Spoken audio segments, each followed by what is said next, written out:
Hi, I'm Jack, and welcome back because after the release of Matt Reeves' The Batman, I am going to be giving you guys my ranking of every theatrically released Batman movie, which will also include 2017's Justice League and Zack Snyder's Justice League, because while they're not officially Batman movies, they do have the character of Batman in them. So, just for the sake of it, I'm going to just put them on the list either way, and this will go from Batman 66 all the way to The Batman.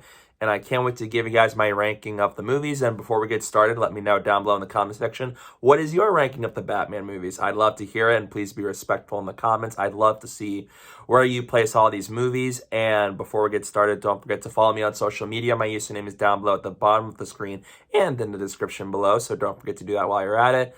And this might include spoilers for the movies I might be talking about, so keep an eye out for that. And with that said, let's get started. Last place is Justice League 2017. This is a horrible film. It is by far my least favorite DC movie ever made, even less than what we are going to see upcoming after this. This is a dumpster fire of a movie. It is so visually unappealing. They're so oversaturated with the colors, especially red in the final battle. It is just such a horrible way to continue the character arcs of Batman and Wonder Woman and all these characters. And this movie, in terms of Batman, has by far my least favorite depiction of the character on the big screen. And this has nothing to do with Ben Affleck. The way he was written here is so disgraceful to me, especially after how Zack handled him in Batman v Superman. This was such a bad movie. It's not even so bad, it's good.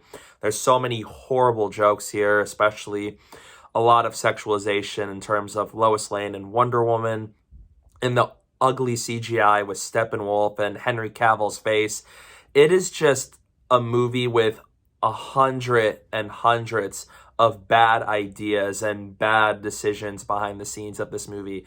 And it is such a disappointment, and it is just not worth your time. It is by far a very, really awful DC movie, and it has by far my least favorite version of Batman in the movies, but I don't even like to consider this canon. I don't like to consider this what we get to see with Batman after BVS, and thankfully we don't have to worry about that anymore. So by far, at the bottom of the list is Justice League 2017. Coming up next is Batman and Robin. This is a movie ever since the release in 1997 was deemed one of the worst comic book movies of all time, and it deserves that reputation. I watched it twice, and it is really bad. It feels like it's just a 2-hour toy commercial, because a lot of the suits, a lot of the Batmobile, and how a lot of this stuff plays out, it feels very much like this was just made to sell toys and not really to make an actual Batman movie. George Clooney is a great actor, but he was awfully miscast in the role. Not only was the writing he was given not good, but he doesn't seem like he's playing Bruce Wayne and Batman as if they're two separate characters. He plays them all like one man, and I don't think it was that great. But again, it's tough to say where I can blame it on, if it's really him or if it's just the writing, because both weren't that great in this movie. And Mr. Freeze, Arnold Schwarzenegger, is just reduced to delivering ice puns every 5 minutes on screen. At times it's so campy and colorful and so over the top that I could not take any of this seriously. And Uma Thurman's Poison Ivy felt like she came out of a completely different movie. And a lot of these scenes, especially the Bat credit card and the Bat skates, just leaves me so in awe of what is all this doing in a Batman movie. It is so bad, but it is good in that form. It is such a movie. It's a movie that you can easily watch it with friends and just poke fun at it. And you know the movie is horrible when even the entire crew has to apologize for it and even admits that this wasn't a good movie. So in the end, Batman Robin is by far the worst Batman movie that focuses on the character. But it is so bad that you could watch it with friends and have a fun time with it. Next up is Batman Forever. There is a big gap between Batman and Robin and Justice League 2017 to Batman Forever. This is a pretty underrated movie, I think. Val Kilmer is actually a pretty good Bruce Wayne, and I think Jim Carrey was actually really fun as the Riddler. He has this energy and presence on screen that's really fun to watch, and it's a very neon and colorful looking movie, and there's a lot of practical stunt work for it, especially in the beginning and even all the way to the climax. There's some really good looking moments that come out of this movie, and I enjoyed Chris O'Donnell as Robin in this movie. We finally get to see Robin on the big screen in that era of Batman movies, and it's a fun movie. There are some nice moments. I did enjoy that little dynamic that Val Kilmer and Nicole Kidman had, even though they could have fleshed that out just a little bit more, and I wish we got more of Batman's arc that we didn't get to see. But there is a cut for it that is out there, and I do hope we get to see Joel Schumacher's true vision of Batman Forever.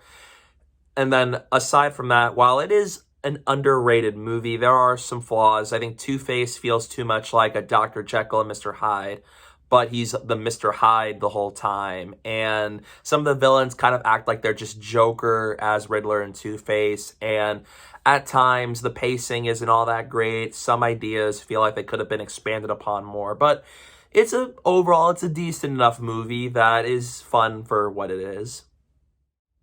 Coming up next is Batman 1966. To be fair, I do enjoy this movie. I've only seen it one time, and it has been a while since I've done so, but I did have a fun time with it, I think, for what it was.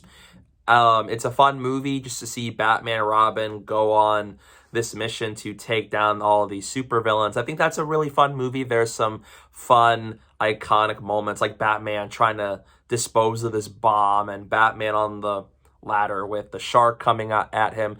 There's some fun moments throughout. But I think now maybe some people will feel like it probably doesn't hold up as well as it used to, because this is a very different kind of Batman. It feels like if you're more used to what we have in the Dark Knight trilogy or even the Batman, it'll be very jarring to watch Batman 66 because it's very campy and very much in that time frame with the hokiness of all of this, that it feels like this might be a very niche Batman movie for some. And in terms of story, the story itself is fine. It's just a movie that works well because the cast is great. And it's just a fun enough movie that works for what it is, which is to make it to get people to watch the upcoming TV show based off of the character. These next two spots are pretty interchangeable, so I'm trying to go back to back on which one I prefer, because both things I think do better than the other. But this is how it's going to be, but keep that in mind. Next up is Batman Returns. This movie, I think, is better than 89 in terms of the production design. I love how Gotham looks here, especially in the Christmas setting. I love Michelle Pfeiffer as Catwoman and Danny DeVito as the Penguin. They were really great, and I think the action sequences are a lot better here in this movie, and Tim Burton gets to put more of his style of filmmaking into this movie. It feels a lot more like a Tim Burton movie than 89 did, and it also felt more like his movie with the style, with the weird and all that, especially with some of the changes he made to Penguin. And it's a fun movie. There's some great ideas, and there's a story throughout, and it's a good movie, and it's pretty well made for what it is. However, Batman is pretty much reduced to having no character. He doesn't get a lot of focus here, despite his name being on the title, and it feels like he doesn't have much of a character arc in this movie, and he just kills people without hesitation. And I'm always the kind of person to where if you're going to do a Batman who has no problem with killing, at least give like a reason for it. Because here there wasn't. And not only that too, but because they focus so much on Catwoman and Penguin, it just doesn't come off as a Batman movie. And it feels like they don't have a lot of the aspects of Batman that are visible in this movie. And it might be a little too dark, and it might be a little too gritty or real to some people, especially because 89 is a gothic movie, but this one takes that up to 11, especially with some of the aspects like Penguin's plan to kill all the firstborns of Gotham might be off-putting to some people. It is a much more serious movie than 89 is, but it's a better made movie in some aspects, and I did love the introduction of Michelle Pfeiffer and Danny DeVito in this movie, and I did enjoy the dynamic with Batman and Catwoman in this movie far more than Batman and Vicky Vale. Following that is Batman 89. This was a very iconic movie because this was the first Batman movie to come out since that 60s movie, and this came out 2 years after the events of Superman 4, The Quest for Peace. And I think for what it was, it is a visually appealing movie. I love how Gotham looks. It feels very lived in, and Tim Burton clearly showcases his style of how Gotham is and the weird and all that. I think this is a movie that feels very much like it's a really good looking movie. I do like the aesthetic of Gotham City, and I really enjoyed Jack Nicholson as the Joker and Michael Keaton as Batman here. And I liked a lot of the set pieces they've had throughout for what they were at the time. And it's a fun and it's a rewatchable and fun enough movie for what it is. Sadly, I don't think the story is all that great here. It feels very episodic, and it feels like there's no real plan for what Joker's trying to do. It's not, oh, I have a bomb that's going to blow up in Gotham. It's just, he's just committing crimes, and then Batman doesn't have a character arc. Because while I do love Keaton as a character, from a writing perspective, he's one of my least favorite Batmen in terms of how he was written, because there's no character arc to be found in either here or Returns, and he kills people without hesitation. You don't really know much of how or why he chose to be Batman after the flashback of the death of his parents. There's a lot of changes to the character made here, especially Joker being the one that killed Bruce's parents. And at times, this doesn't have a lot of Tim Burton's style, and it doesn't have a lot of those traditional Batman elements. And I feel like while I respect Tim Burton as a filmmaker, I don't know if it didn't feel like he had the passion for this character, because he clearly seemed more interested in the villains than Batman himself. And that is very apparent both here in Returns, because the villains feel like they're outshining Keaton's Batman. And so it's a movie that I appreciate it. I can rewatch it. It's a well-made movie. It has a good look in Gotham City. From a story perspective, it's okay, and it doesn't quite get the character of Batman as well as some of the movies higher up on the list. Following that is the Lego Batman movie. I rewatched it for the first time since I saw it in theaters, and it is a really fun movie. I really like Will Arnett voicing Batman. He is funny. And I really like this whole story of Batman and the Joker's relationship, and how Joker wants to make Batman admit that Joker is his greatest enemy, and just all the stuff. If you love the Lego movie, you're going to love this movie. And I really like the introduction of Michael Cera as Robin in this movie. He has a nice dynamic with Will Arnett's Batman. I love seeing Batman learn to care about family and to care for Robin, and that there's more to his life that he could do than just being Batman. And I think that is really nice. And there are some really funny moments, especially throughout the movie and in the third act, which I think wraps up this movie and continues it really nicely. It is a very fun movie.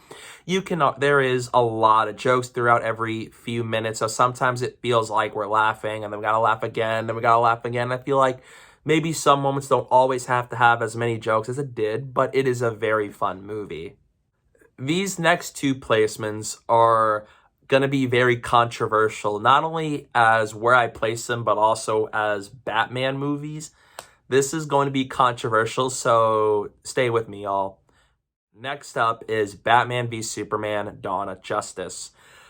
The theatrical cut is not what I'm going to be talking about here. I'm going to talk about specifically the Ultimate Edition, which is the superior version, and that's the only cut I'm going to acknowledge in this review. In this video, I actually really like Batman v Superman, the Ultimate Edition. I thought Ben Affleck is awesome as Batman. I love his suit. I love his voice. And he has one of the best Batman fight sequences in the form of the warehouse fight. And I love how this movie is like a political thriller that involves Batman and Superman rather than being like a beat 'em up clash between our two superheroes. I love that a lot. It feels very much like a movie where we see Batman, where 20 years later, he lost all faith in mankind and he lost his way. And I love how as the movie progresses, he wants to kill Superman for all the damage he's caused in Man of Steel, and that he sees him as a threat to humanity. And I love how the movie builds up to that fight they end up having, and I love seeing Batman and Superman team up, and I love how it explores how Batman just sees Superman and sees humanity, and how you see him truly lose his way. But then I also love seeing the introduction of Wonder Woman, and I love how this movie continues what we had from Man of Steel and tries to expand the DCEU by also giving us the idea that we're going to be getting the Justice League, and it sets up that movie in Zack Snyder's Justice League, by the way. And it's a good movie. There's some fantastic visuals. It's a really good looking comic book movie. And I really enjoyed what Zack Snyder tried to bring to the table with these characters. And it is a movie that gets better over time. However, Jesse Eisenberg as Lex I can respect. He's not my favorite interpretation of the character. And maybe Doomsday I think could have looked a little bit better. But this is a movie that I like it a whole lot more the more I watch it. And then it's also hard for me to classify it as a Batman movie because it's also a part Superman movie and a Justice League setup movie. But because Batman has a lot of screen time here and he is a main character, I'm going to include it here. And adding to that with Batman, not only did I love how at the start of the movie he lost faith in humanity and he lost his way, but I love that Superman inspires him to be better and that men are still good. And it leads to a great arc that I love with him in this movie, and especially that carries on over to Zack Snyder's Justice League. So right here is Batman v Superman. Next up is The Dark Knight Rises. To get this out of the way, I think it was weird they whitewashed Bane and Talia. I didn't like the reveal that Talia was secretly the main villain. I didn't like her death scene at all. And there are so many plot conveniences, and Nolan is not known for having that in his scripts because they used to be. They're very tight scripts, especially in Begins and The Dark Knight and Tenet, Inception. All of those movies are known to have really tight scripts with little to no plot holes. But this movie does have a lot of it. And I can admit there are points where I'm like, wait, how did this happen? And I do wish we got more of Bruce's Batman because he's not in the suit as much. But being said, I love how ambitious this movie is. It's one of the better ambitious movies I've seen.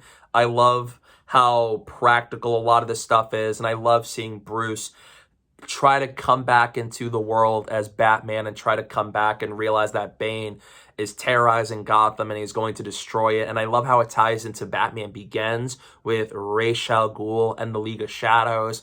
I really like a lot of the sequences here, especially Batman and Bane fighting where Bane breaks his back.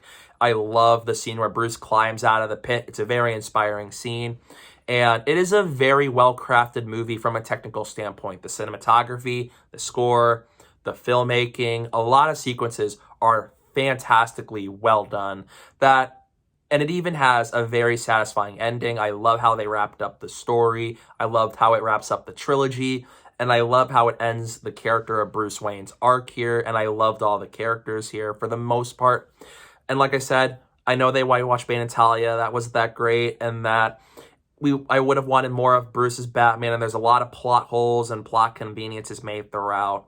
But for what it is an ambitious movie that I respect that Nolan attempted to do this. And it's a very well-made film from a filmmaking standpoint. And it is a very satisfying conclusion to the Dark Knight trilogy that I so love. Starting off, the top 5 is Batman Begins. This is an excellent reboot to the character of Batman, especially after the failure commercially that was Batman and Robin. Christopher Nolan breathed new life into the character. I love his more gritty and more realistic take on the character, and I love how we get to spend a whole movie of Bruce, of seeing him become Batman and save the city. I love that first half of the movie where we see him like all traveling around the world trying to fight crime, and he gets trained by Liam Neeson as Ra's al Ghul. and we see Batman learn the ways of becoming a ninja. And then he comes back and decides to protect this city as the Batman. I love that. It is a really great movie with the story. It's a really well-crafted film, and I love how it kicks off the trilogy. I really liked Scarecrow here, and I really loved Christian Bale as Batman, especially the dialogue and the score by James Newton Howard. There is a lot of stuff to love about this movie, and I love how it kicks off this new era of Batman movies. Even though the action sequences aren't all that great, there's a lot. It's very choppy. It goes from area to area. Maybe the back half of the movie isn't quite as strong as the first half, considering the first half was all about him becoming the character, and him deciding to just let Ra's die on the train maybe isn't quite in character with Batman and just let him die like that. But overall, I love this movie. I enjoy it so much. It's one of the best origin story comic book films ever made, and it is one of the best Batman movies ever made, and I love it so much. And every time I watch it, I love it so much more. And it has by far the best version of Gotham City in the entire trilogy that I have to add, because I love how it looks. It feels very gothic, lived in. It's dark. It doesn't feel like a safe place. And this is the only movie in the trilogy where I really felt that when it comes to Gotham City. And I love the origin story. It's one of the best origin story films for comic book movies ever. I love it so much. And even with some of its flaws, I still enjoy this movie so much. Kicking off our top four is Batman: Mask of the Phantasm. From here all the way to number one, these are movies that I would give an A+ to. I would give this a 10 out of 10. And I love Mask of the Phantasm. I watched it 2 years ago, and I really enjoyed it, but I didn't fully love it. But watching Batman, the animated series now, and rewatching this movie, I love it so much more. It is by far one of the movies, besides a movie I'm going to mention higher up on the list, that really understands the character of Batman. I love the character of Andrea Beaumont as the Phantasm.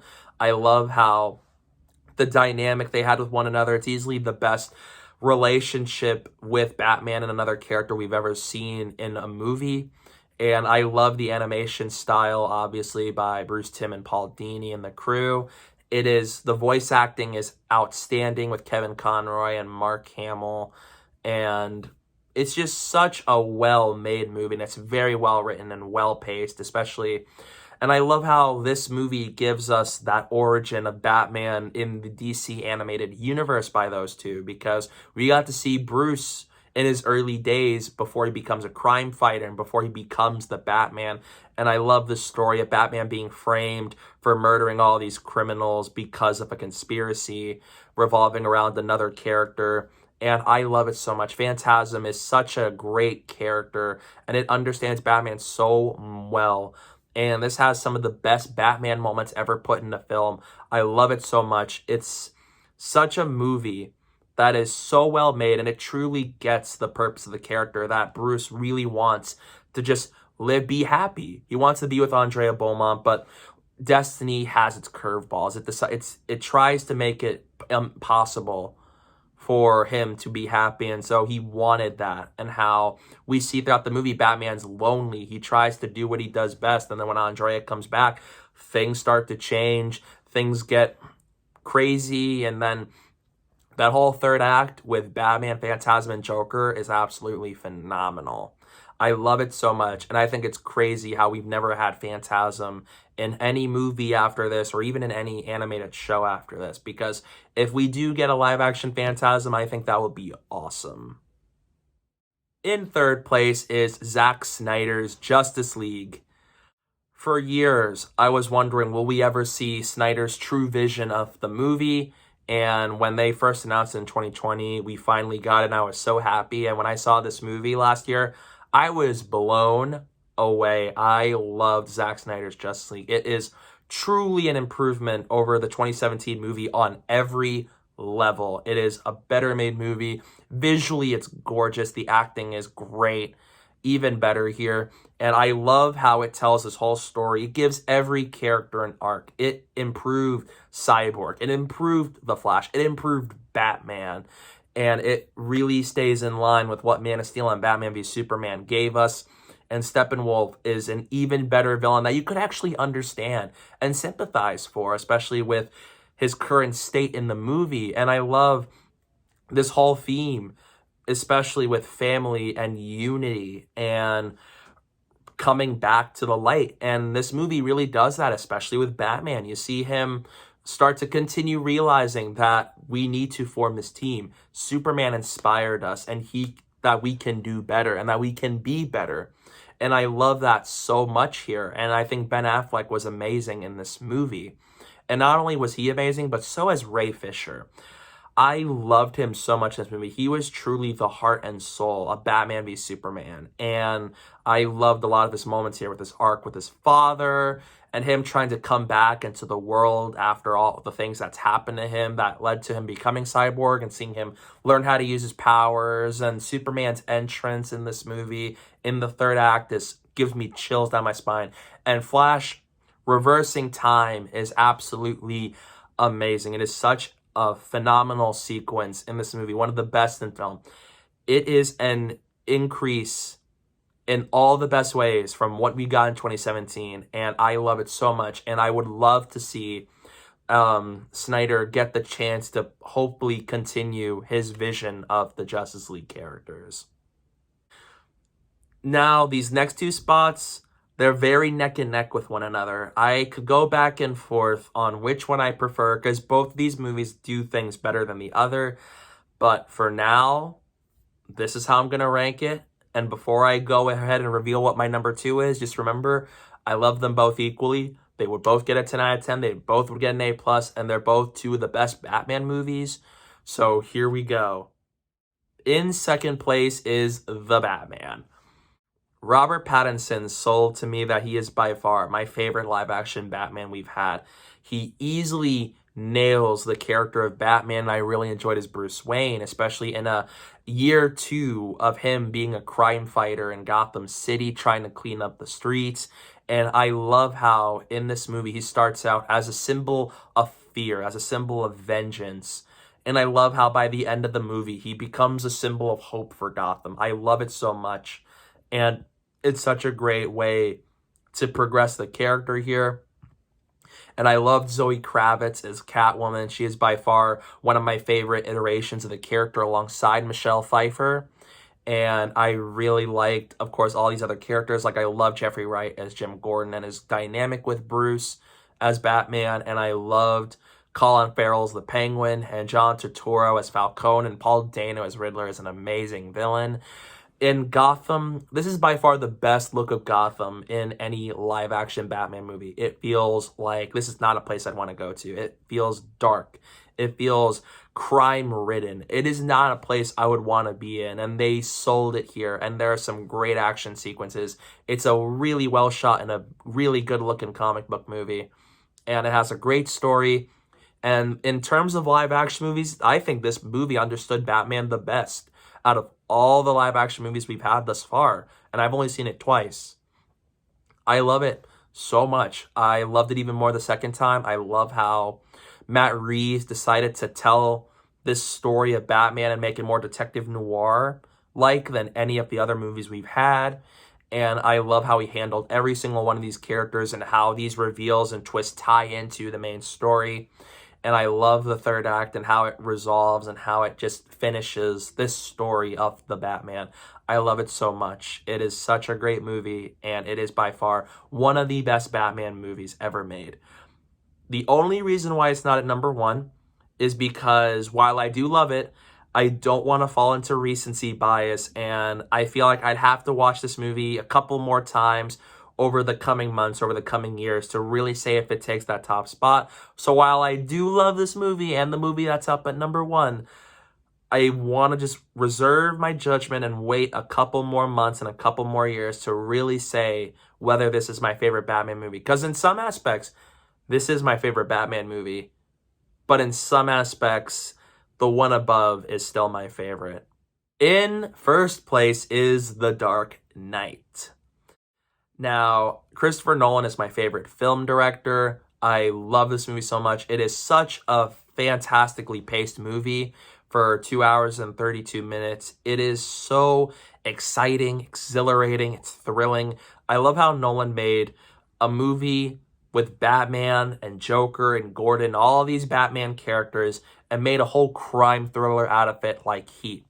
And I loved Michael Mann's Heat. And this movie is like DC's version of that movie. And I love it. I love Heath Ledger's Joker. He is still by far my favorite live-action Batman villain we've ever had on screen. His performance was amazing. And I loved Aaron Eckhart as Harvey Dent, a.k.a. Two-Face, and how his character factors into all this and how he tries to help Batman and Gordon take down the Joker and the mob and all the dissent that happened to him. And I really liked how Batman ties into the story that maybe, is there a chance that Batman could settle down or could possibly retire thanks to Harvey Dent? Or maybe not. And I just love a lot of the sequences, like the hit me moment and the interrogation scene and the opening scene and Batman in Hong Kong. It is a fantastic movie. And from a filmmaking standpoint, it is just perfect. It is by far my favorite Christopher Nolan film. It is one of my favorite movies of all time. And it's so rewatchable. And every time I watch it, I love it so much more. I love how he told the story. I love the crime thriller aspect. I love Batman in this movie. I love Joker in this movie. I love Two-Face in this movie. And Gary Oldman is probably still my favorite Gordon, even though I do love Jeffrey Wright from The Batman and Ben McKenzie from the Gotham TV show. I love this movie. It is my favorite of the Dark Knight trilogy. It is one of Nolan's best written movies, and it's also his best film, in my opinion. So the only things that I feel like the Batman does better than this is that it feels like Batman gets more spotlight in that movie. Because while I do love this movie, Joker, you could say Joker takes the spotlight from Batman, even though I still love Batman so much in this movie. And I love his character over the course of this movie as he's trying to stop the mob and the Joker and all this stuff. It is still a well-made movie. So I feel like The Batman is probably the better Batman movie. But I think this is probably the better film, at least to me. But I do love them both. So in first place is, of course, without a doubt, The Dark Knight.